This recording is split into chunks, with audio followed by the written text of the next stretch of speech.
The notification lit up my phone screen at 3:47 a.m. A bank alert I never expected to see. Transfer completed. $180,000 to account ending in 4872. My hands started shaking as I logged into my banking app.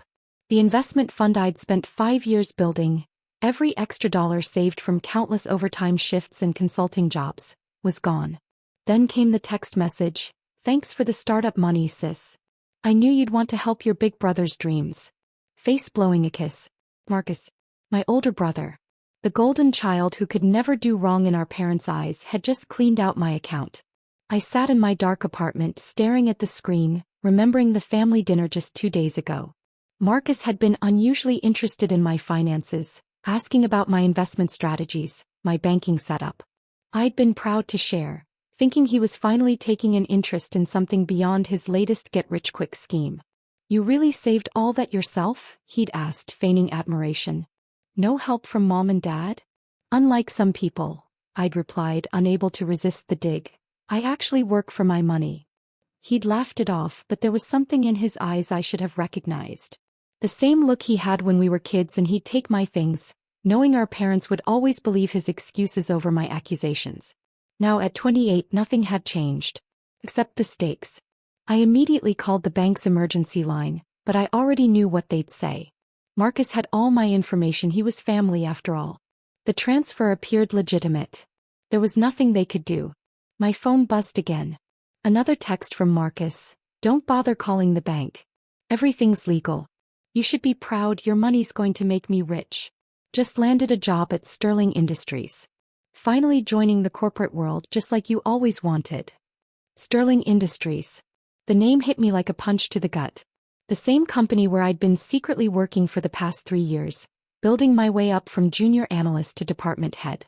The same company where I'd just been appointed as the youngest VP in their history, a promotion I hadn't even told my family about yet.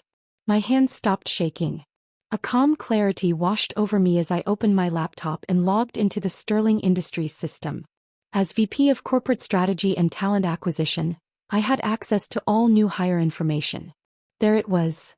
Marcus Wilson starting Monday as Junior Business Development Associate. His hiring manager's notes caught my eye. Candidate shows promise. Claims to have startup experience and significant capital to invest in client relationships. My money. He was planning to use my stolen money to impress his way up the corporate ladder. I picked up my phone and dialed a familiar number. "Lisa? Sorry to wake you, but I need a favor from HR. Remember that background check override we discussed for emergency situations? I need it now." Lisa, my friend in human resources, yawned but quickly caught up. "The one that lets us run a deep dive without notifying the candidate? For your brother." "Exactly. I want everything: credit history, employment records, any legal issues." "Lisa, I need it before Monday." "Give me 48 hours, she promised. Next I called James in IT. "Remember when you said you owed me for covering that server mishap last month? Time to pay up. I need complete access to monitor an employee email account starting Monday." By sunrise my plan was in motion. Marcus had no idea that his new entry-level job was about to become a masterclass in consequences. My phone buzzed one more time, a message in the family group chat. "Mom, everyone free for dinner Sunday? Marcus wants to celebrate his new job at Sterling. He says he has big news." I smiled grimly as I typed my response. Wouldn't miss it for the world. The next few days passed in a blur of preparation. Lisa's background check revealed exactly what I expected. A trail of failed businesses, unpaid loans, and burned bridges. Marcus had left a wake of financial destruction behind him, always moving on before consequences caught up. But not this time. Sunday evening arrived and I dressed carefully for dinner, not my usual casual family gathering attire, but the full corporate armor. Tailored blazer, silk blouse, designer heels. Mom raised an eyebrow when I walked in but said nothing. Marcus was already holding court in the living room, regaling our parents with tales of his upcoming success. "Sterling Industries," he boasted, gesturing with his wine glass. "One of the biggest firms in the city. And they practically begged me to join them." I sat quietly, sipping my water, watching him dig his grave deeper with every word. "In fact," he continued, puffing up with pride, I've already got plans to revolutionize their business development strategy. Got quite a bit of capital ready to invest in client relationships, if you know what I mean. He winked, patting his pocket where I knew he kept his phone, probably with my banking app still installed. How wonderful. Mom gushed. But where did you get investment capital? Marcus's eyes flickered to me for just a second. Oh, I have my sources. Smart investments, cryptocurrency, that sort of thing. Dad beamed with pride. That's my boy. Always the entrepreneur. Not everyone can make it in the corporate world, but you've got that natural talent. I set my glass down carefully. Speaking of talent, I said, my voice perfectly calm, did you tell them about your hiring manager, Marcus? He frowned slightly. What? At Sterling. Your hiring manager. The one who interviewed you. Oh, some middle manager type, he shrugged. Doesn't matter really. I'll be moving up fast. I smiled, pulling out my phone. Interesting. Because according to this org chart, all business development associates report directly to the VP of Corporate Strategy and Talent Acquisition. Marcus's face showed the first flicker of uncertainty. So, I said, standing up slowly, I think we should discuss your Monday morning orientation. After all, as your hiring manager, I like to be thorough. The wine glass slipped from his hand, shattering on the hardwood floor. The silence in the room was deafening. Mom's fork clattered against her plate, and Dad's face cycled through confusion, shock, and disbelief. What do you mean, hiring manager? Marcus stammered, his confident facade cracking. I walked slowly around the dinner table, enjoying every second of his growing panic. Oh, did I forget to mention? I've been at Sterling Industries for 3 years now. Just made VP last month. Youngest in company history, actually. Mom found her voice first. But you told us you were working at some small consulting firm. I did, I agreed. Because I wanted to succeed on my own merit, not family connections. Unlike some people, I fixed Marcus with a steel gaze. I believe in earning my position. Marcus started to stand, but I placed a hand on his shoulder, pushing him firmly back into his chair. Now, about that $180,000 you transferred from my account. Company policy is very strict about employees using stolen funds for business purposes. Stolen. Dad exploded. Marcus, what is she talking about? I pulled out my phone, projecting the bank transfer details onto the dining room wall using the small portable projector I'd brought specifically for this moment. 3 days ago, Marcus accessed my account and transferred my entire investment fund to himself. Perfect timing, right before starting his new job where he planned to use it for client relationships. It wasn't stealing. Marcus protested, looking desperately at our parents. She's my sister. I knew she'd want to help me succeed. Help you? I laughed coldly. Like you helped yourself to my savings account when we were teenagers? Or like you borrowed my car and crashed it in college? Or maybe like the 3 credit cards you opened in my name when I was studying abroad? Mom gasped. Marcus, you didn't. Oh, he did, I confirmed, pulling up more documents. I have proof of everything. Every scam, every theft, every time you two dismissed it as siblings sharing or Marcus being enterprising. Dad stood up, his face red. Now wait just a minute, young lady. Your brother made some mistakes, but he's trying to turn his life around. This job at Sterling is his chance. No, Dad, I cut him off. This job was his latest con. He thought he'd found another easy mark, a corporate middle manager he could impress with stolen money. Instead, he found me. I turned back to Marcus, whose face had gone from red to pale.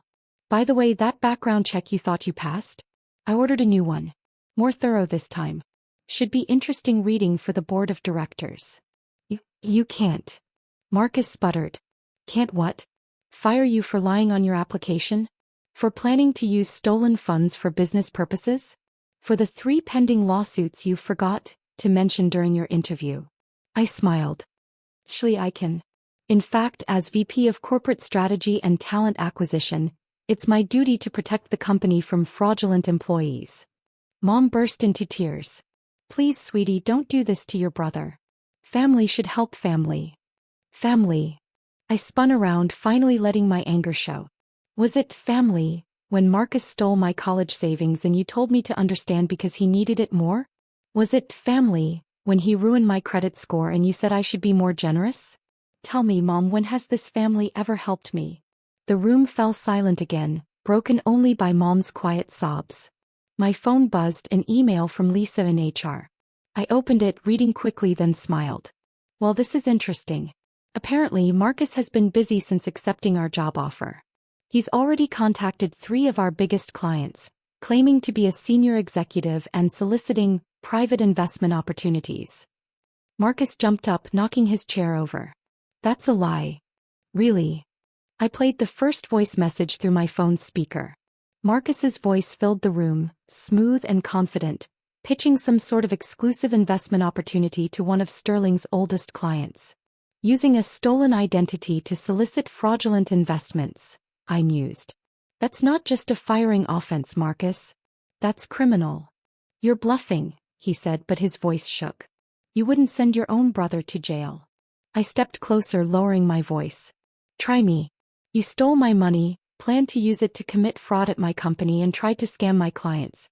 Did you really think I'd let that slide because we share DNA? But the money, he looked around wildly. I can give it back. Most of it, anyway. I just spent a little on the new car and... The Tesla parked outside? I interrupted. The one you bought with my stolen money? Don't worry about that. The repo company should be here any minute. As if on cue, flashing lights appeared through the dining room window. Marcus ran to look, then came back even paler. You can't do this. Mom, Dad, tell her. But our parents sat silent, finally seeing their golden child for what he really was. I picked up my bag, pulling out one final document. You have 2 choices, Marcus. Option 1. I press charges for theft and fraud, you go to jail, and your reputation in the business world is permanently destroyed. Option 2. You sign this confession and repayment agreement, return every penny you stole, and quietly disappear from Sterling Industries before you ever officially start. And if I refuse? The sound of a tow truck backing up filled the silence. Then I make sure every company in the country knows exactly what kind of person Marcus Wilson really is. Your call, Big Brother. The facade finally cracked completely. Marcus slumped in his chair, tears streaming down his face. I'll sign. Just don't ruin my life. Like you tried to ruin mine? I held out a pen. Sign. Now. The next morning I arrived at Sterling Industries earlier than usual. The security guard gave me a knowing look as I walked in. He'd been briefed about Marcus. My phone had been buzzing nonstop since last night. Mom's messages ranged from angry accusations to tearful pleas. Dad had sent a single text. We should have seen it sooner. I'm sorry. I hadn't responded to either. Lisa from HR was waiting in my office. Everything's ready, she reported. The board has been briefed about the attempted fraud. They're impressed with how you handled it, by the way. Not many executives would catch corporate espionage before it even started. Any word from the clients he contacted? All 3 have been notified that Marcus was acting fraudulently. They're grateful for the warning. In fact, Mr. Henderson called specifically to thank you. Said his son almost invested $50,000 in Marcus's exclusive opportunity. I nodded, feeling a weight lift from my shoulders. At least no innocent people had lost money this time. Oh, and this came for you. Lisa handed me an envelope. Inside was a cashier's check for $180,000, along with a handwritten note from Marcus. I'm sorry. Not that it matters, but I really did think I could make it big this time. Guess some people just aren't cut out for success like you are. Don't worry, you'll never hear from me again. I folded the note carefully and locked it in my desk drawer, evidence in case he ever tried anything again. The morning news showed Marcus's Tesla being towed away. Local business channels were running stories about corporate fraud prevention and family betrayal in the business world. I'd made sure his name wasn't mentioned, that had been part of our deal, but the message was clear to anyone who needed to hear it. By noon, my assistant reported that Marcus had cleared out his pre-assigned office, leaving behind only the expensive leather briefcase he'd bought with my money. Inside was a stack of business cards he'd already printed. Marcus Wilson, Senior Executive, Sterling Industries. I was about to throw them away when my office door opened. It was George Sterling himself, the CEO. Quite a situation you prevented, he said, sitting down across from me. Could have been very embarrassing for the company if your brother had succeeded in scamming our clients. I apologize for any potential damage to Sterling's reputation, I began, but he waved it off. On the contrary. Your handling of this situation proved exactly why we need you in upper management. Family loyalty is admirable, but corporate responsibility is essential. He leaned forward. Which is why I'd like to discuss your next promotion. I blinked. Sir. We're creating a new position, Chief Risk Officer. Someone who can spot potential threats before they become actual problems. Someone with proven integrity and judgment. He smiled. Interested. Before I could respond, my phone buzzed with a news alert. Marcus's face appeared on the screen. He'd been arrested trying to pitch another investment scam at our biggest competitor. Apparently, George commented dryly, some people never learn. But you. He gestured at the article. You knew exactly who he was and what he'd try to do. That's the kind of insight we need. I turned back to the suit. When do I start? Immediately. And your first task? He pointed to the business cards Marcus had left behind. Make sure this never happens again. That evening, as I packed up my old office for the move to the executive floor, Mom called one last time. Your father and I have been talking, she said, her voice small. We found Marcus's old journals. Records of everything he's stolen over the years, not just from you. We should have believed you back then. Yes, I agreed. You should have. He's in jail now, she continued, asking if you'll help with bail. I laughed. Let me guess, he claims he has a great new business opportunity? Please, she begged. He's still your brother. No, Mom. He's still your son. There's a difference. I looked out my office window at the city skyline. I learned long ago that real family doesn't steal from you. Real family doesn't try to destroy what you've built. And real family doesn't ask you to sacrifice your integrity for their schemes. But I have a meeting, I cut her off. Don't call again unless it's to apologize for every time you chose him over the truth. I hung up and picked up my new business cards. Alexandra Wilson, Chief Risk Officer, Sterling Industries. Success, I'd learned, wasn't just about making money or climbing corporate ladders. It was about knowing who you are, standing firm in your principles, and never letting anyone, family or not, steal your dreams. Marcus had stolen my money, but he'd failed to steal my future. In fact, his attempt to destroy me had only made me stronger, pushing me higher up the corporate ladder than I'd imagined possible. As I walked into my new corner office the next morning, I noticed something interesting. From this height, I could see the local jail where Marcus was being held. I smiled, remembering his words about natural talent and corporate success. He was right about one thing. Not everyone is cut out for the corporate world. Some people try to take shortcuts, steal their way to the top, use others as stepping stones. But in the end, true success comes from integrity, hard work, and the courage to stand up for what's right even against family.